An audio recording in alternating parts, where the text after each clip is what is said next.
That's all you deserve, my mother whispered, pressing a $500 check into my hand while my sister posed for photos behind a $250,000 wedding reception.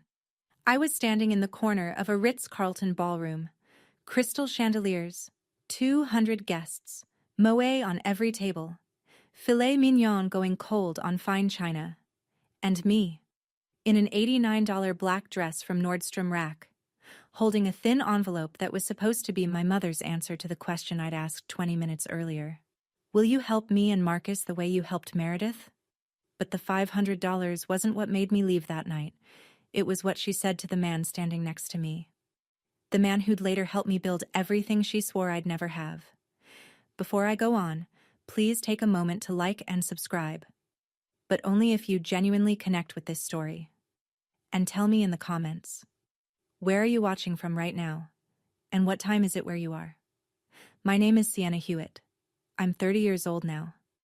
But let me take you back 2 years.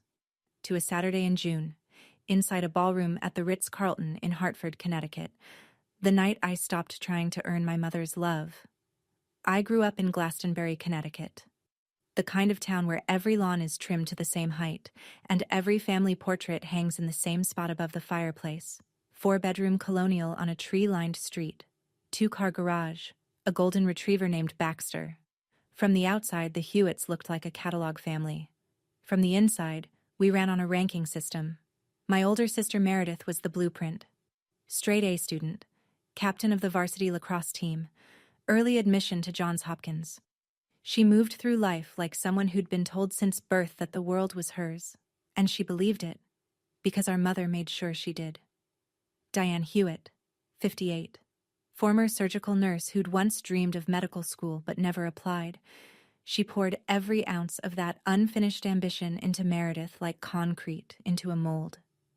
And Meredith hardened into exactly what our mother wanted. A dermatologist with a private practice, a boyfriend from the right family, and a smile that photographed well at holiday parties. Then there was me. I was the one who drew instead of studied. The one who won an art contest sophomore year and brought the ribbon home to a silent dinner table. My mother looked at it the way you'd look at a coupon you'd never use. That's nice, Sienna, but creativity is a luxury. Stability is a responsibility. That ribbon went into my bedroom. Meredith's lacrosse trophies, her honor roll certificates, her Johns Hopkins acceptance letter, those lived in the glass display cabinet in the living room. You could see it from the front door. Guests always noticed. That was the point. One daughter who would save lives. One daughter who drew pictures. Guess which one got mentioned at Thanksgiving? I graduated from UConn with a degree in communications and a GPA that nobody in my family ever asked about. Landed a job as a junior marketing coordinator at a small agency in Hartford. Bridwell and Partners. 11 employees. An office above a sandwich shop on Asylum Street. Salary, $38,000 a year before taxes. It wasn't glamorous, but it was mine. The problem was the car. Hartford's public transit doesn't reach the suburbs where I needed to meet clients. I needed a vehicle, but my credit history was thin. A student card with a $2,000 limit and 6 months of on-time rent. Not enough for an auto loan on my own. So my parents co-signed. $18,000 for a 2019 Honda Civic with 62,000 miles. Monthly payment, $312. On paper, it was a generous thing to do. In practice, it was a leash. My mother kept the co-sign agreement in her bedside drawer the way some people keep a loaded weapon. Every Thanksgiving, every phone call where I mentioned wanting something different, every time I pushed back on anything, the leash tightened. You still owe us for that car, Sienna. Don't bite the hand that co-signed your loan. My father, Gerald, 60, retired sales manager, the kind of man who reads the newspaper to avoid conversations, would sit across the table and say nothing. He'd look at his plate. He'd chew slowly. And when my mother was finished, he'd say, "Your mother has a point," without ever specifying which one. The Honda Civic sat in our parents' driveway every holiday, right next to the BMW X5 they'd bought Meredith as a medical school graduation gift. 2 cars, side by side, one earned, one bestowed. both telling the truth about where we stood. I met Marcus Calloway at a coffee shop on Pratt Street, the kind of place with mismatched mugs and a chalkboard menu that changes daily. He was sitting by the window with a laptop open to Figma, a half-finished cold brew sweating beside his elbow, and a calm about him that I mistook for indifference until he looked up and smiled. Marcus was 29, UX designer, freelance. He'd been on his own since 18. Parents divorced when he was 14. Mom moved to Florida. Dad drifted into a bottle. He put himself through community college, taught himself design, and built a client list one cold email at a time. His emergency fund was small, but it existed, which is more than most people I knew could say. What I loved about Marcus wasn't that he was ambitious in the way my mother understood ambition, corner offices and titles. He was ambitious in the way that mattered. He showed up, every single day, for his work, for me, for the life we were quietly building in a one-bedroom apartment with secondhand furniture and a budget spreadsheet taped to the refrigerator. My mother found out about Marcus 3 months in. Her response arrived over Sunday pot roast. A freelancer? She set her fork down like she was placing evidence on a table. So neither of you has a real job. That same month, Meredith got engaged to Dr. Trent Cole, orthopedic surgeon, old money family from Darien, Ferragamo loafers, the kind of jaw that belongs on a campaign poster. My mother hosted the engagement dinner herself. Champagne, catered, 40 guests in the backyard. Meredith found a partner who matches her ambition, my mother told me at that dinner, glancing at Marcus across the yard. You found a partner who matches your situation. Marcus heard it. He didn't flinch, but I saw his jaw tighten the way it does when he's swallowing something he'll never forget. 5 weeks before Meredith's wedding, Marcus proposed. It wasn't a rooftop. It wasn't a ring in a champagne glass. It was a Tuesday night in our apartment. Pasta on the stove, rain against the window. And he said, I don't have a speech. I just know I want this to be my life. You. This. Us. The ring was a simple solitaire he'd saved for over 4 months. I said yes before he finished the sentence. We told my family the following Sunday. Meredith smiled in a way that didn't reach her eyes. My father said, That's wonderful, sweetheart, and went back to his newspaper. My mother looked at the ring for exactly 1 second, then turned to Meredith.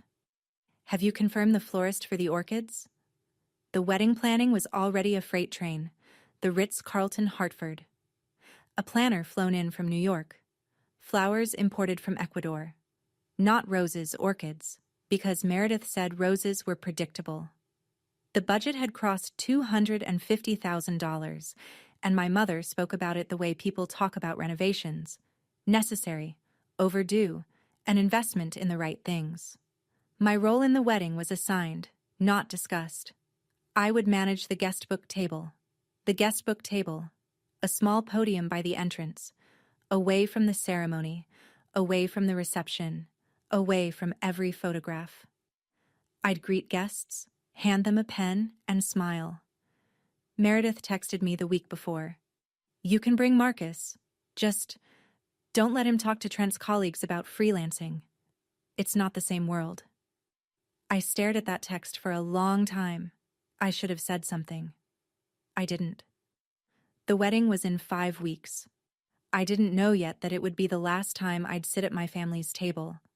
The Ritz ballroom looked like it had been designed to remind everyone in the room exactly how much money was being spent. Crystal chandeliers hung low over tables dressed in white linen.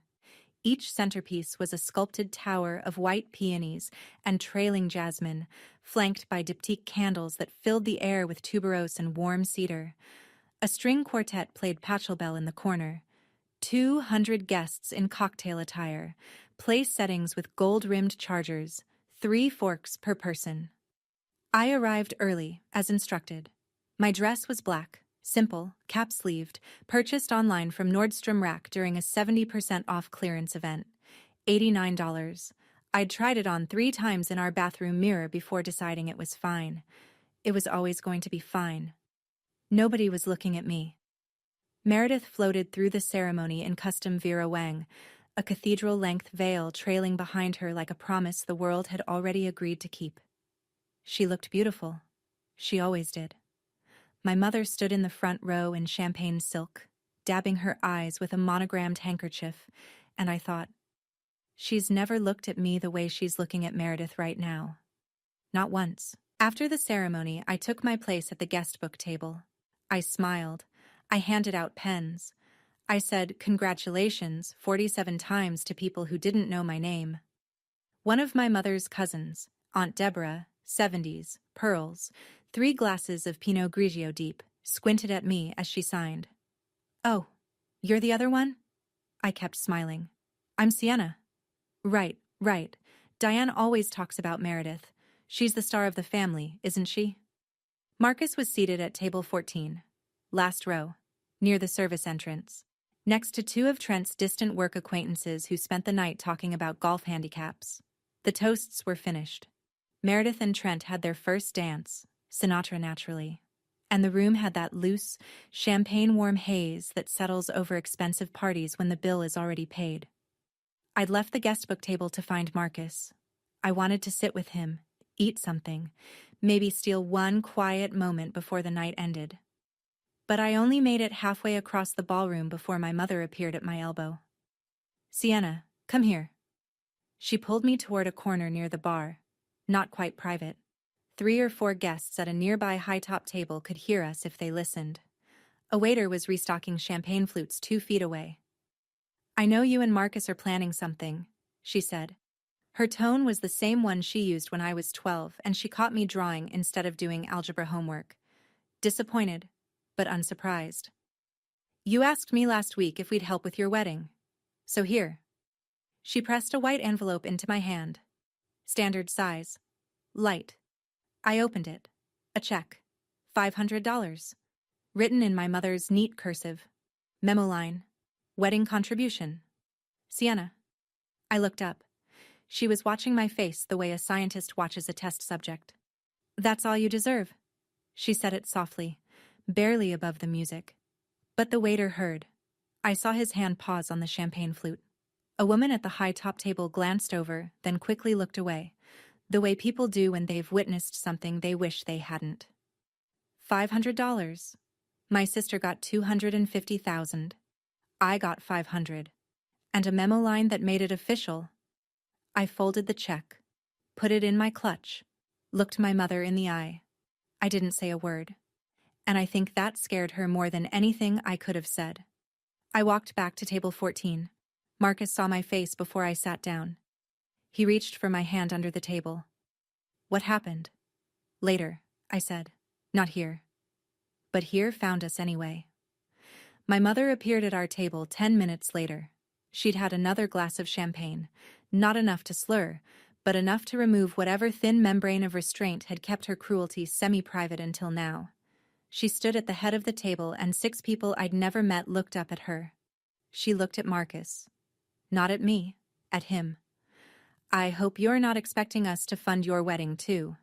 She smiled, the kind of smile that's really a blade. "We don't invest in dead ends." The table went silent. A man in a Brooks Brothers blazer stared at his water glass. A woman beside him suddenly found her napkin fascinating. Trent's college roommate, seated 2 chairs down, opened his mouth, then closed it. Marcus didn't move. He didn't raise his voice. But I watched the tendon in his neck pull tight, the way a guitar string does right before it snaps, and something in me cracked open. Not broke, cracked open. The difference matters. I could take it when she ranked me. I could take the glass cabinet, the guest book table, the $89 dress, the $500 check.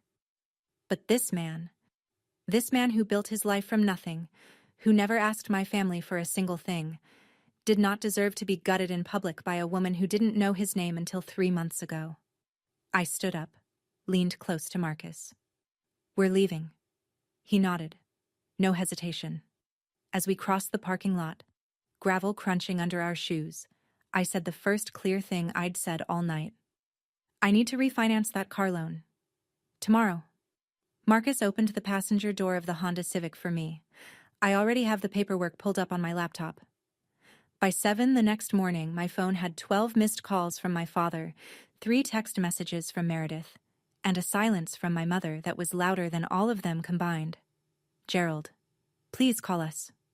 Your mother is upset. Meredith, you left early and everyone noticed.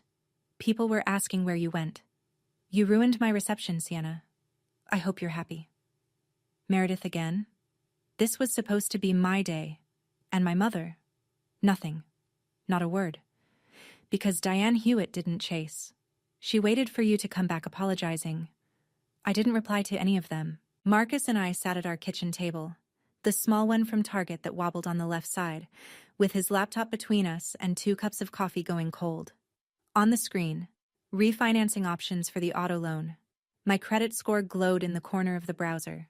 680. Borderline. Enough to qualify at a higher interest rate, but enough. If we go through a credit union, we can get 7.2%, Marcus said, scrolling. It's higher than what your parents got, but the loan transfers entirely to your name. They come off the title. Clean break. A clean break. The words sat in the air like something holy. I looked at the number. $18,000, give or take. And for the first time, I saw it clearly. Not as debt. As a chain. A chain my mother rattled every time I stepped out of line.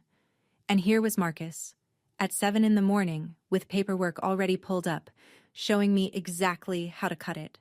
I stared at the 680 on the screen and thought, why did I let an $18,000 loan keep me in a family that priced me at $500? Have you ever realized that the thing trapping you was smaller than you thought? That the lock was cheaper than the cage? Tell me in the comments. I want to know. Within 72 hours, I'd have a plan. Within 30 days, I'd have a new city. 2 weeks after the wedding, the story had already been written, just not by me. My Aunt Patricia, my father's sister, the quiet one who sends birthday cards with $10 bills inside and never takes sides, called me on a Wednesday afternoon. She didn't say hello first. She said, I thought you should know what your mother's telling people. The narrative, as Diane had constructed it, was clean and efficient. Sienna left the wedding in a jealous rage. She couldn't handle seeing Meredith happy. She's always been the difficult one. We gave her money and she threw it back in our faces.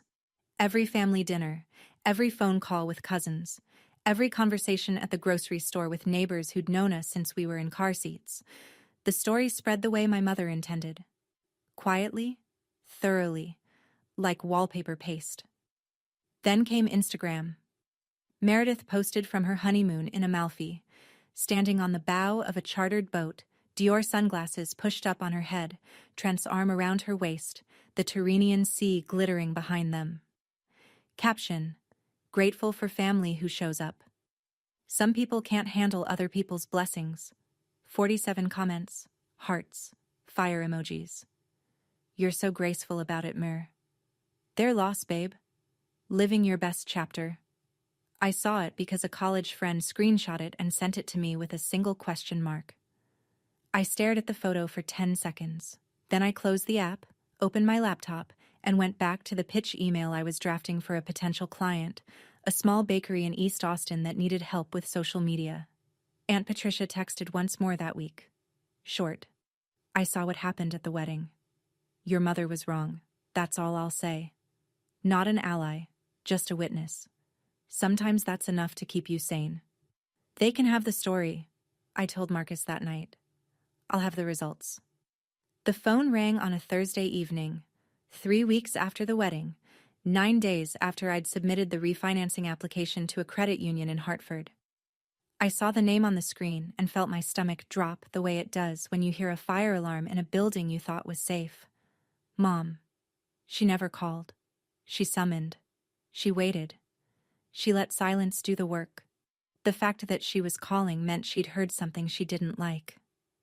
I understand you're planning to move. Her voice was flat, measured, the tone she used with pharmaceutical reps who didn't bring the right samples. Someone told me you're looking at apartments out of state. I said nothing. Let her fill the space. If you leave, Sienna, don't expect us to keep co-signing that loan. I'll call the bank Monday morning. You can't unilaterally remove yourself from a co-signed loan, Mom. That's not how it works. A pause. I'd never cited a fact back at her before. It landed like a stone in still water. Excuse me. The loan is a binding agreement. You can't withdraw your name without the lender's consent and a refinance. Which? I kept my voice level, professional, the way Marcus had coached me the night before. Is exactly what I've already started. The silence on her end was different this time. Not the silence of power, the silence of someone who reaches for a lever and finds it gone. 5 days later, the credit union approved the refinance. Interest rate, 7.2%, higher than the original. I didn't care. The loan transferred to my name alone. Diane and Gerald Hewitt were removed from the title entirely. I sent one email. Mom, Dad. The auto loan has been refinanced under my name only. You're no longer on it. Thank you for the original cosign. Sienna Professional. Brief. No emotion. The leash was cut. 30 days after the wedding, I packed everything I owned into the Honda Civic. It didn't take long. 2 suitcases. 1 box of marketing textbooks and dog-eared copies of Building a Story Brand and Made to Stick. My laptop. A folder of client samples I'd built at Bridwell and Partners. A cactus Marcus had given me on our first anniversary that had somehow survived 2 Connecticut winters on a windowsill. I'd put in my notice at the agency the week before. My boss, a decent man named Phil who wore the same blue Oxford every Tuesday, shook my hand and said, "You're better than this place, Sienna. I'm sorry I couldn't pay you enough to prove it." He wrote me a reference letter on company letterhead that same afternoon. Marcus had already transitioned his freelance clients to fully remote. His laptop worked the same in Austin as it did in Hartford. That was the beauty of his work, and the thing my mother never understood about it. It traveled. We chose Austin because Marcus had done the math. No state income tax. Cost of living 30% lower than Hartford County. A startup ecosystem that welcomed small operators. A creative scene that didn't require a pedigree. Our bank account the morning we left. $4,200. Combined. Everything we had. My father sent a text as we crossed the Pennsylvania state line. "Are you safe?" I waited until we stopped for gas outside Roanoke to reply. One word. Yes. Nothing from my mother. Nothing from Meredith. Just Gerald, asking the question he should have been asking for 28 years. The interstate stretched ahead of us. I-81 south, then I-40 west, then the long, flat approach into Texas. In the rearview mirror, Connecticut shrank to nothing. Ahead, a green highway sign. Austin. 312 miles. "You okay?" Marcus asked. "Ask me in a year." Our first apartment in Austin was a studio on East Riverside Drive, 480 square feet of warped hardwood floors, an air conditioner that rattled like a diesel engine, and a window that looked out onto a parking lot where someone had spray-painted "Dream Big" on a dumpster. Rent, $1,100 a month. We didn't have a bed. Not at first. Marcus borrowed an air mattress from a guy he'd met in an online design forum who happened to live in East Austin. That first night, we lay on it side by side, listening to the AC shudder through its cycle, and I stared at the ceiling. Water stain in the corner, shaped like a lopsided heart, and the thought came uninvited. What if my mother was right? I didn't say it out loud. I didn't have to. Marcus rolled over and said, "It'll get better. It has to. We didn't drive 1,700 miles to quit." I started working the next day. Barista at a coffee shop on South Congress, $12 an hour plus tips. The owner was a woman named Denise who made her own oat milk and called everyone sugar. I poured lattes from 6 to 2, then came home, showered, and sat at the kitchen counter, which was also our dining table, which was also my desk, and opened Upwork. The first month, I landed 3 gigs. Social media management for a nail salon in Round Rock, $400. A flyer design for a food truck called Big Tony's Brisket, $250. An email campaign for a yoga studio in South Lamar, $750. Total freelance income. Month 1, $1,400. Combined with barista tips and Marcus's freelance UX work, we cleared rent. Barely. Groceries came from H-E-B, and I learned that rice, beans, and optimism could stretch further than I'd ever imagined. Freedom tastes different when you can't afford furniture. In March, 3 months into Austin, I signed my first real contract. Not an Upwork gig. A real client, with a real scope of work and a signed agreement. A boutique hotel on South Congress called The Wren. 12 rooms, exposed brick, a rooftop bar that served mezcal cocktails to tourists who wanted to feel like locals. The owner needed a full brand refresh, new logo, social media strategy, website copy. Fee, $3,500. I was so excited I called Marcus from the parking lot and nearly cried. 3 weeks later, the owner, a man named Derek who wore linen shirts and changed his mind the way other people change socks, killed the project. He didn't like the color palette. Then he didn't like the font. Then he didn't like the vibe.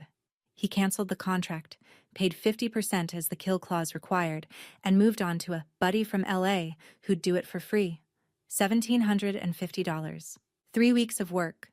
$200 out of pocket for Canva Pro and stock photography. I sat on the concrete steps outside our apartment building that evening, holding a bottle of water, staring at the traffic on Riverside Drive. Marcus came out with a cup of coffee. The good stuff, from Denise's shop, which he'd bought with the last of his tip money from helping her rearrange the back storage. "Hey," he said, sitting down. "Your credit score hit 710 last month. The refinance is working." He paused. "Also, remember that woman at the cafe? The one who asked about your food truck campaign for Big Tony's? Lorraine something? She left her card. Said you should call."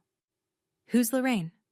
"I don't know yet, but she said your Big Tony's work was the best local campaign she'd seen in 6 months." I took the card, held it between 2 fingers like it might dissolve. Lorraine Voss, marketing consultant, Austin, Texas. I pinned the $1,750 check from Derek to the kitchen wall with a magnet, wrote next to it in Sharpie, "First real payment, first real lesson." I didn't go looking for Meredith's Instagram. The algorithm found me.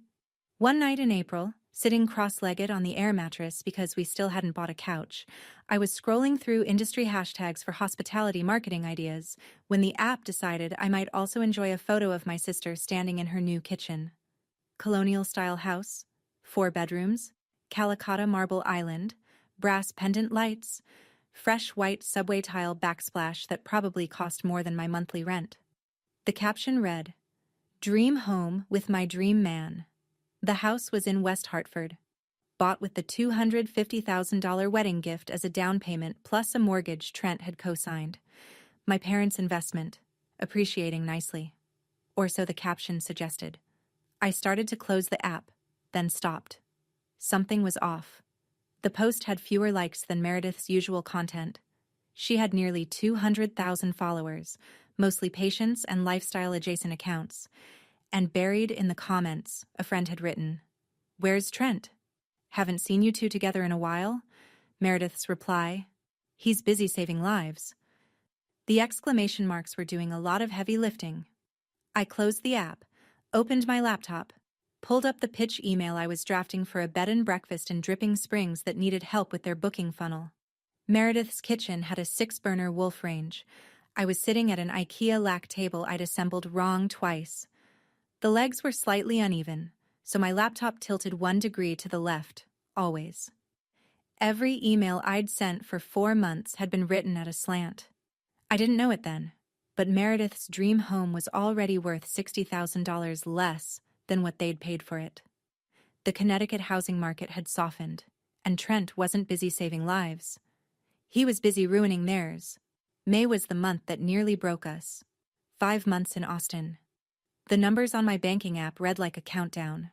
$1,800 in checking. Rent due in 6 days. $1,100, which left $700 for everything else. Groceries, gas, phone bill, the internet we needed to keep freelancing. The Canva Pro subscription I couldn't cancel without losing access to my client templates. Then Marcus lost his biggest client. A fintech startup in San Francisco that had been paying him $4,000 a month for UX work sent a 2-line email. restructuring our design budget. Effective immediately, we're pausing all contractor agreements. Thanks for everything. Thanks for everything. The corporate equivalent of a shrug. That month, our combined income dropped 40%. We ate rice and black beans 4 nights in a row. Marcus picked up a one-day gig helping Denise build shelving at the coffee shop. $200 cash, paid same day. I took on a rush project for a real estate agent in Pflugerville who needed Instagram content. $300 for 15 posts. I made them in one night, fueled by instant coffee and a feeling that hovered somewhere between determination and dread. One evening, while Marcus was on a call with a potential new client, I walked into the bathroom, shut the door, turned on the faucet, and cried. Not the graceful kind. The kind where your whole body folds and the sound that comes out doesn't sound like you. I pressed my face into a towel and let it happen. The bathroom was small, white tile, yellowed grout, a faucet that dripped every 3 seconds. When I came out, Marcus was still on his call. I washed my face, opened my email. One new message. From Lorraine Voss. Your food truck campaign was surprisingly sharp. I've been watching your recent work. Come to my office Thursday. I might have something. I read it 3 times, then a 4th. I didn't know it yet. But that Thursday meeting would change the trajectory of everything. Lorraine Voss worked out of a 3rd-floor office in a co-working space on Rainey Street. The kind of building where every suite had a different startup name on the door and the communal kitchen always smelled like someone's overambitious pour-over. Her office was small, immaculate, and deliberately spare. A standing desk, 2 chairs, a single orchid on the windowsill, and nothing on the walls except a framed cover of Ad Age from 2014 with her name in the subheading. She was 52, silver bob cut with surgical precision, navy blazer over a white tee, no jewelry except a Cartier tank watch on her left wrist that caught the overhead light every time she moved her hand, which was often because Lorraine talked the way she worked. Direct, fast, no wasted motion.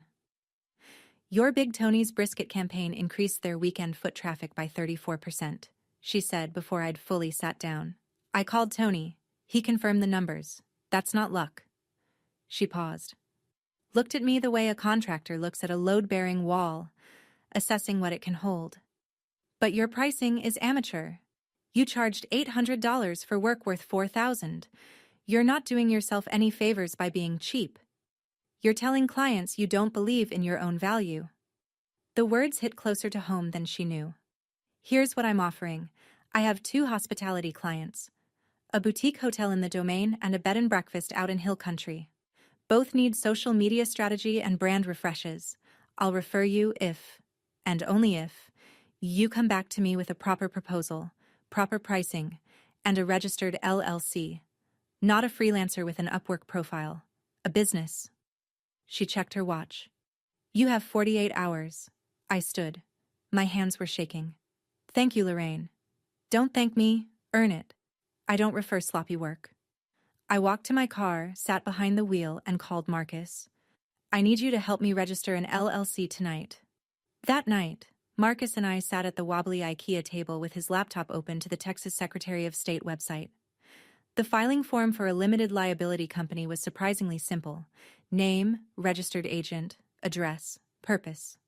The fee was $300. We had $700 in the account after rent. That's almost half of what we have left, I said. It's an investment, Marcus said, not an expense. I typed the name into the field, Hewitt Creative LLC. Marcus looked at me. You're using your family name? It's my name too, and I'm going to make it mean something different. He didn't argue. He clicked submit. $300 to file. More than half of what my mother thought I was worth at Meredith's wedding. Over the next 48 hours, I built 2 proposals on Google Docs. One for the Domain Hotel, one for the Hill Country Bed and Breakfast. I priced each project at $4,500. My fingers hesitated over the numbers. Lorraine's voice echoed. You're telling clients you don't believe in your own value. I kept the price. I emailed both proposals to Lorraine at 11:47 p.m. on Saturday, 13 minutes before her deadline. Monday morning, Client 1. The Finch Hotel in the Domain? Replied. Let's do it. Tuesday afternoon. Client 2. Bluebell B&B in Wimberley. Replied. Can we start next week? $9,000 in the pipeline. More than I'd earned in any single month of my life. I quit the barista job that Friday. Denise hugged me over the espresso machine and said, "Go be somebody, sugar. And send me a client if you can." I printed the LLC certificate at an Office Depot on Lamar Boulevard and pinned it to the kitchen wall, right next to the $1,750 check from the canceled hotel project. My wall of evidence, not of failure, of becoming. Things didn't get easy after that. They got fast. By August, 3 months after filing the LLC, Hewitt Creative had 4 clients. Monthly revenue, $22,000. I hired my first contractor, a copywriter named Becca who'd just moved to Austin from Nashville and wrote headlines the way some people write poetry. Clean, sharp, inevitable. I paid her fairly because I remembered what it felt like when someone didn't. October. 7 clients. Lorraine introduced me to the Austin Hospitality Alliance, a network of hotel owners, restaurant groups, and tourism boards who met quarterly over overpriced salads at a place on West 6th. She told me to prepare a 5-minute presentation on social media ROI for boutique properties. Don't charm them, she said. Show them numbers. I stood in front of 40 people in a borrowed blazer and showed them numbers. My hands shook for the first 90 seconds. Then, the data took over. Big Tony's foot traffic increase. The Finch Hotel's 200% rise in Instagram engagement. Bluebell B&B's direct booking revenue up 41% in 2 months. By the time I finished, 3 people had left their business cards on my chair. December. Revenue for the month. $38,000. I hired a second contractor, a graphic designer named Will. We moved out of the studio on East Riverside into a 2-bedroom apartment on South Lamar. It had a separate room I could use as an office, a real desk, a real chair, and a bed, queen size, solid oak frame from Article, that we assembled together on a Sunday afternoon while Marcus played Coltrane on a Bluetooth speaker. Gerald sent an email. "Merry Christmas, Sienna. I hope Austin is treating you well." I replied, "The first time in 6 months."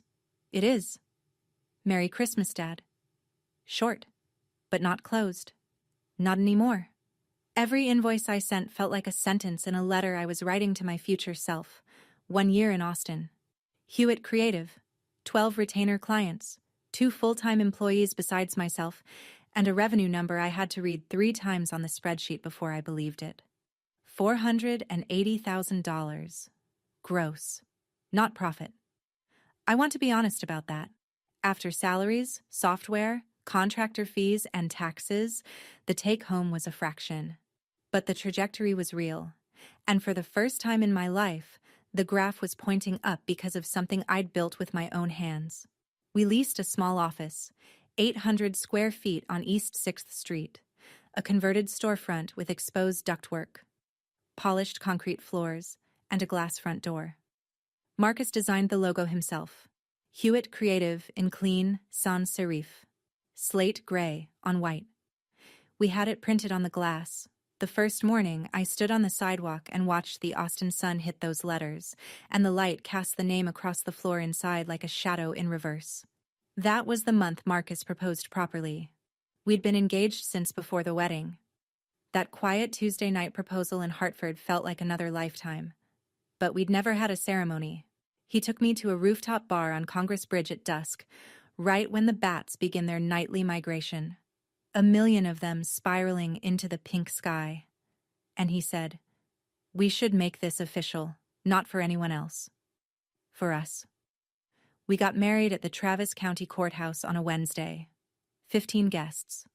Lorraine was there, in her navy blazer. Denise brought a cake she'd baked at the coffee shop. No Vera Wang, no imported orchids, no $250,000 budget, a $90 filing fee, and a promise. 2 weeks later, an email from the Austin Business Journal. "Ms. Hewitt, you've been nominated for our annual 40 Under 40 list. Would you be available for an interview?" I said yes, I had no idea who else would be in Austin by the time they held the ceremony. Meredith moved to Austin in October. Not by choice. Trent had been offered a position at a hospital system affiliated with UT Southwestern. Offered was the word Meredith used. I later learned the truth was less flattering. His department in Hartford had encouraged a transition after an HR complaint from a colleague. The details didn't reach me then. They didn't need to. The result was the same. Dr. Trent Cole was relocating to Texas, and Meredith was following. They sold the Colonial in West Hartford. The house my parents had gift-wrapped with $250,000 closed at a $65,000 loss. The Connecticut market had softened steadily since they'd bought, and they'd financed the rest at a rate that aged poorly. By the time the closing check cleared and the realtor took her cut, Meredith and Trent walked away with almost nothing, $250,000. Gone. Not stolen, not gambled, just slowly, quietly dissolved by a market that didn't care about wedding gifts or parental promises. Meredith didn't know I was in Austin. I had no public social media under my personal name. Hewitt Creative had a website and a business Instagram, but Meredith wouldn't have been looking for a marketing agency. Our worlds didn't overlap. Or so I thought. The overlap happened on a Tuesday afternoon. Diane had flown in from Connecticut to help Meredith settle into their new rental. The three of them, Diane, Meredith, Trent, were driving south on Congress Avenue when Meredith pointed out the window. "That's a cute office space." Diane looked up, saw the glass door, saw the name, Hewitt Creative. She didn't speak. She picked up her phone, Googled, found the website, saw my photo on the About page. Sienna Hewitt, founder and CEO. She set the phone in her lap, said nothing. My mother saw my name on that glass door, and for the first time in her life, she had nothing to say. The Austin Business Journal 40 Under 40 Gala was held on a Thursday evening in November at the JW Marriott downtown. The rooftop terrace, 34 floors up, the skyline of Austin glowing below like a circuit board. 400 guests. Founders, investors, tech executives, hospital administrators, city council members. Open bar. A jazz trio. Name tags printed on heavy cardstock that felt like an invitation just to hold. I wore red. Not bright red. Deep, arterial red. A tailored blazer I'd had made by a seamstress on South First Street, the first piece of clothing I'd ever had custom fitted. Underneath, a simple black silk blouse. My hair pulled back in a clean, low bun, red lipstick to match the blazer. Marcus was beside me in a navy suit, the first one he'd ever owned that wasn't rented. Lorraine had picked the tie. Charcoal, slim, no pattern. "You want them to remember your face?" she'd told him. "Not your tie." We arrived at 7, checked in, found our table. Number 3, front section. A year ago, I'd been at table 14 by the service door. The math of that wasn't lost on me. Lorraine was already seated at the VIP table, speaking to the editor-in-chief of the Austin Business Journal the way she spoke to everyone. Like she was running a board meeting no one had called.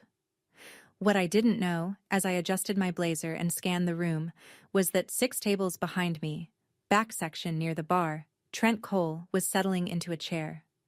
The hospital system that had recruited him was a platinum sponsor of the event. He'd received an invitation through the medical staff liaison. Meredith was in the chair beside him, and Diane, who'd extended her trip to help Meredith unpack boxes, sat between them, her champagne-colored blouse the same shade she'd worn to Meredith's wedding. The MC stepped up to the podium. The room quieted, and the names began. They called the names alphabetically by last name. I listened to the letters climb: Dawson, Espinoza, Gutierrez. Each honoree walked to the stage, shook the MC's hand, received a Crystal Award, said a few words. The audience clapped politely. Cameras flashed. Then the MC leaned into the microphone. Next, founder and CEO of Hewitt Creative, one of Austin's fastest-growing hospitality marketing firms, with revenue exceeding $2.1 million in year 2, Sienna Hewitt. 400 people applauded. I stood. My legs were steady. My hands were steady. 2 years ago, those hands had been gripping a $500 check in a Ritz-Carlton ballroom. Tonight they were smoothing the front of a red blazer that fit like it had been waiting for me. I walked to the stage. The spotlight was warm. The Crystal Award was heavier than it looked. 6 tables back, near the bar, my mother's champagne flute stopped halfway to her lips. Meredith turned to Diane. Wait. Hewitt Creative? Is that... Diane didn't answer. I stood at the microphone. I didn't look for them. I didn't need to. 2 years ago, I drove to Austin with $4,200 and a Honda Civic. My voice was clear. 400 faces looked up. I didn't have a backup plan. I had a partner who believed in me, a mentor who challenged me, and a decision to stop waiting for permission to build my own life. I paused. Let the room hold it. Legacy isn't what you inherit. It's what you build. The applause was louder this time. Marcus was on his feet. Lorraine was nodding from the VIP table with the smallest smile, the kind she reserved for things that met her standard.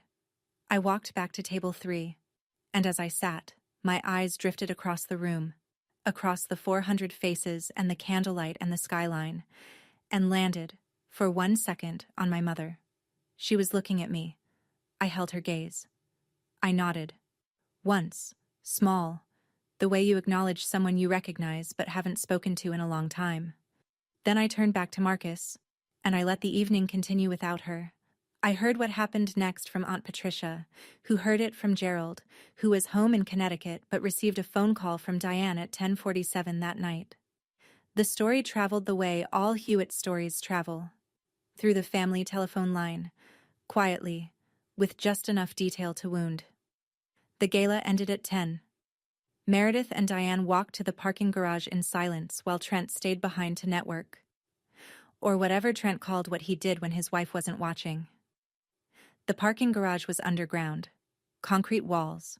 Fluorescent lights humming. No chandeliers. No string quartets.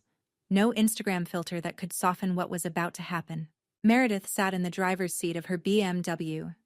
The X5 that was now 5 years old, a scratch along the rear quarter panel she hadn't bothered to fix. And she didn't start the engine. She stared at the steering wheel. She built a company, Mom. Her voice cracked on the word company. A real company. People stood up for her. 400 people clapped. She got lucky, Diane said. Automatic, reflexive. The same script she'd been running for 30 years. Lucky? Meredith's head snapped toward her mother. We got $250,000 and I can't sell a house without losing money. Trent won't answer my calls after 9 p.m. I moved to a city where I don't know anyone. And she stood on that stage and she had everything. Her voice broke open. Mom, why don't I have that? The fluorescent light buzzed. Diane looked at her hands.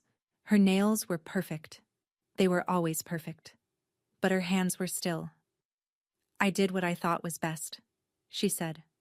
For who? Meredith whispered. The engine didn't start for a long time. 3 days after the gala, an email arrived. Not a text. Not a voicemail. An email. Because Gerald Hewitt was the kind of man who needed the structure of paragraphs to say what he couldn't manage out loud. Sienna, someone posted a clip of your speech online. I've watched it 11 times. I counted because your mother would say I'm exaggerating and I want to be precise for once. I should have stood up for you at the wedding. I should have said something when your mother handed you that envelope. I should have stood up for you your whole life. Every Thanksgiving, every phone call, every time she compared you to Meredith and I sat there eating my dinner like a coward. That's what I was. I want to name it, because I think you deserve to hear me say it. I won't ask you to forgive me. I'll ask you to let me try to be better. If you ever want to have coffee, I'll fly to Austin. No conditions, no agenda. Just your dad, being late to the only conversation that matters. I love you. I always did. I was just too quiet about it. Dad, I read it at my desk in the East 6th Street office. Morning light coming through the glass door. The shadow of Hewitt Creative stretched across the concrete floor. I read it once. Then again. Then I closed my laptop and pressed my hands flat against the desk and breathed. I cried. Not the bathroom floor kind, like in May. This was different. This was the kind of crying that happens when something you stopped hoping for arrives anyway. Late, imperfect, but real. I replied that evening, "I'd like that, but coffee only." And we go slow. Gerald booked a flight to Austin that same night. Later, in a follow-up email, he wrote one more line. "Your mother has been quiet since the gala. She hasn't said your name." I think, for the first time, she heard herself. 2 weeks after the gala, Meredith's life completed its collapse. Not with a bang, but with an iPad left on a kitchen counter. The details came to me in pieces, again through Patricia, who seemed to have become the family's unofficial wire service. Trent had been seeing a nurse practitioner at the hospital.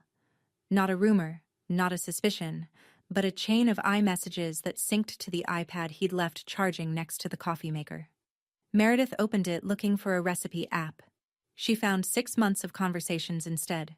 She filed for legal separation the following week. Texas is a community property state, which meant the house, their Austin rental wasn't the issue. It was the financial wreckage left from selling the Connecticut house.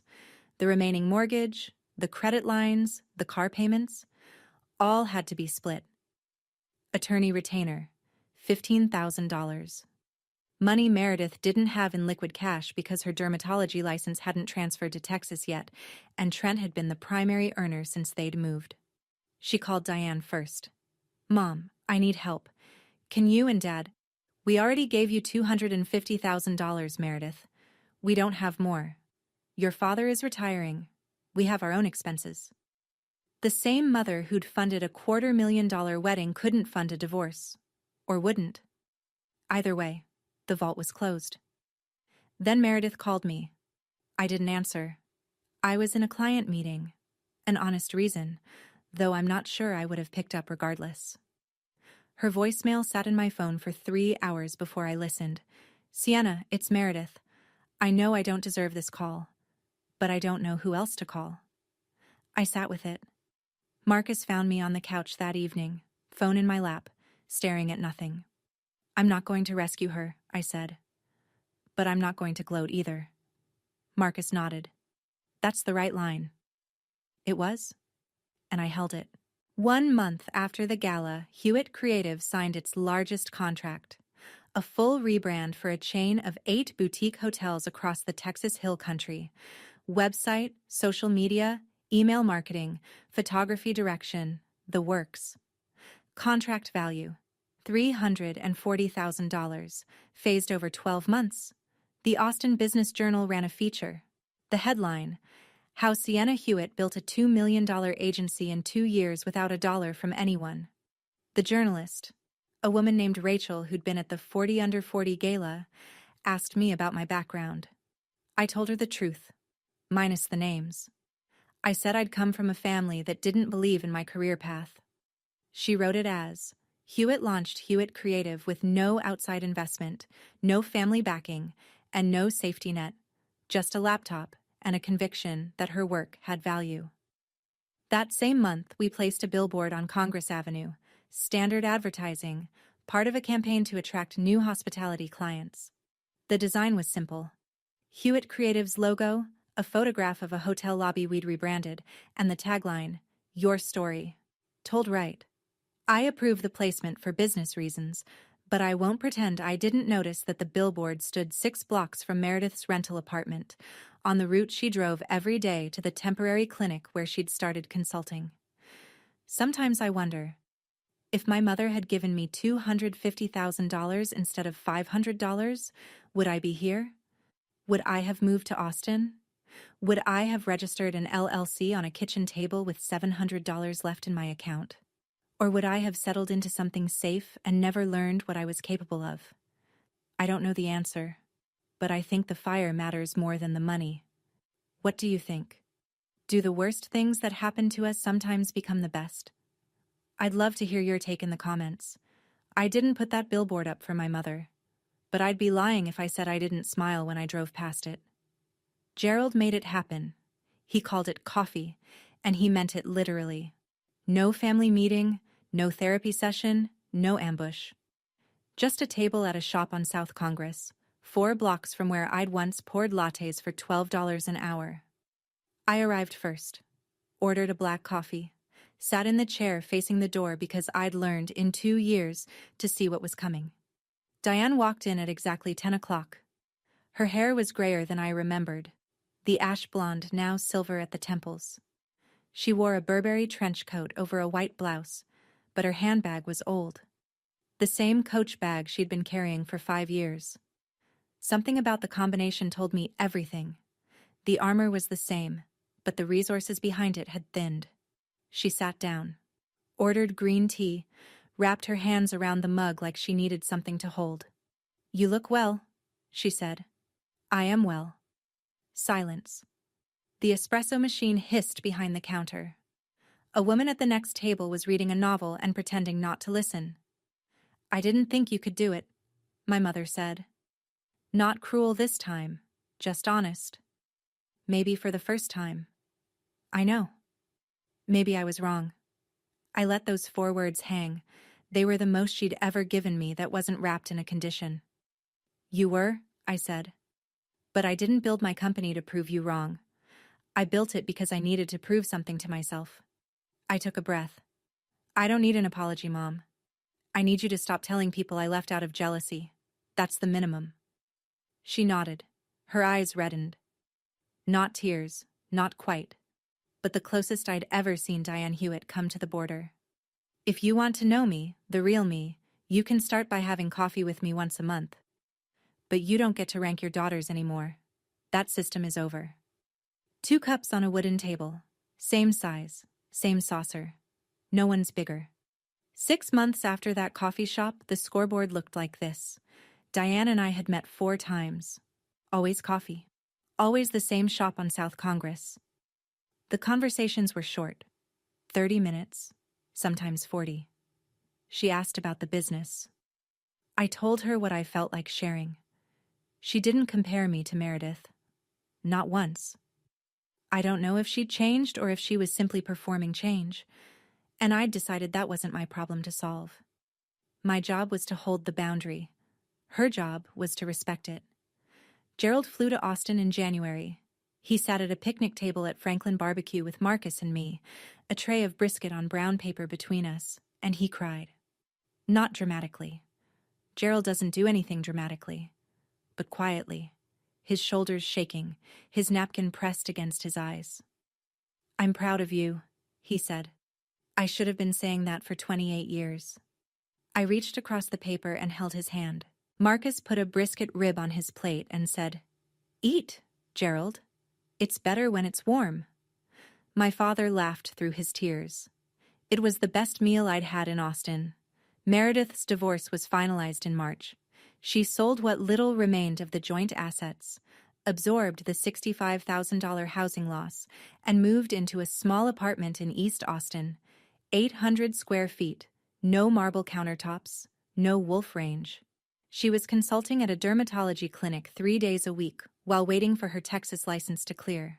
For the first time in her life, she was paying her own electricity bill. She texted me in April. "I'm sorry for what I said at the wedding, and for the Instagram post. I was protecting something that was never real." I replied the next morning, "I know. If you want to get coffee sometime, let me know." No hug, no tearful reunion. Just 2 sisters for the first time, on level ground. It's a Tuesday morning. I'm standing in the Hewitt Creative office. 1,500 square feet now, expanded into the suite next door. 6 employees, 2 conference rooms, a wall of framed client work that Becca calls the gallery. Morning light comes through the glass front door, and the logo casts its shadow across the polished concrete the way it did that first morning. Except now there are more desks, more chairs, more evidence that something I once dreamed about on an air mattress became real. On the wall behind my desk, 3 things are pinned. The LLC certificate from the Texas Secretary of State, dated 2 years ago, a little creased at the corners, the $1,750 check from Derek. The first client who canceled, the first real payment, the first real lesson. Still has my Sharpie note beside it. First real payment. First real lesson. And the Crystal Award from the Austin Business Journal's 40 Under 40. It catches the light every afternoon around 4 and throws small rainbows across the filing cabinet. Becca says it's the office's best feature. I think she's right. The $500 check is not on the wall. I tore it up a long time ago. I don't need to keep evidence of what someone thought I was worth. I keep evidence of what I built. Marcus walks in with 2 coffees. One black, one with oat milk. He sets mine on the desk, kisses the top of my head, and sits in the chair across from me. We look out the window at Congress Avenue. The billboard is still there. Your story. Told right. And below it, Austin moves the way it always does. Fast, bright, indifferent to who you were before you got here. My mother gave me $500 and told me that was all I deserved. She was right about one thing. I did deserve exactly what I got. Not the $500. The fire. Some people inherit their legacy. I built mine. And I built it with the 2 things my parents never gave me: belief and a fair chance. That's my story. If you've ever been the other one in your family, the one who wasn't the favorite, who wasn't the investment, I want you to know something. Your value doesn't come from their approval. It comes from what you build when no one's watching. If this story meant something to you, hit subscribe and leave a comment. I read every single one. And if you want another story about someone who turned their family's doubt into fuel, check the link in the description. I'll see you in the next one.